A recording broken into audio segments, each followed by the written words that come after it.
е четвъртък. Тоест четвъртък и петък, да ми напишеш опитах, ще стане, няма да стане, ще струва толкова и толкова. Ако не стане, ние да се активираме и да вземем прайм тайм за следващата седмица и да си платим. Добре. Аз в разговорите няма да водя... По-ефтино, нека да бъде по-ефтино. Може да е без пари, да е без пари, защото в момента BTV е 6500 лева. Че прайм тайм не е предал. За колко време? 15-20 минути. Да, прайм. И другото е, и различни лица от мен и Пламен и Дани. Да, защото ние сме умръдни. Аз миналата година за 30-40 хиляди лева бях в 40 предавания, т.е. и всеки път говоря едно и също нещо.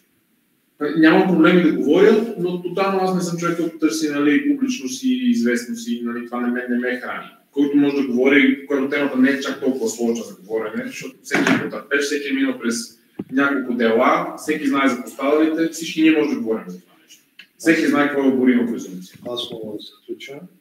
Минал съм и през домашно насилие, минал съм през всичко.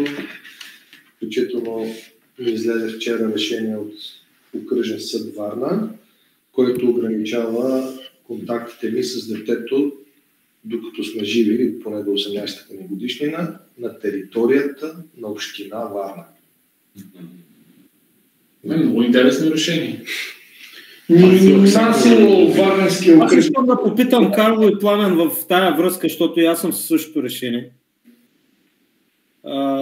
Това не е ли дискриминация и през това не можем ли да минем към конституционна жалба? Със сигурност конституционната жалба, Стефане, минава, трябва да я подаде съдия. Да, знаем как трябва да я подаде. Въпросът е, че ние имаме налични примерно 15 дела, през които може да мине подобно нещо в момента. И от 15 се един съдия няма ли да се навие? Има само една конституционна жалба, подадена от един районен съдия от Софийския районен съд. Тя беше казала, че над колко бяха някакви десетина папки с материали беше напечатала, за да я подаде, какви ли не проблеми бяха дали и в крайна сметка не я допуснаха до разглеждане. А за какво беше тази жалба? Беше нещо във връзка с осиновяванията, каквото не мога да ти кажа точно, но тя е единствената такава жалба. Индивидуална. Аз лично съм опитвал във връзка с споделеното родителство да подавам няколко пъти.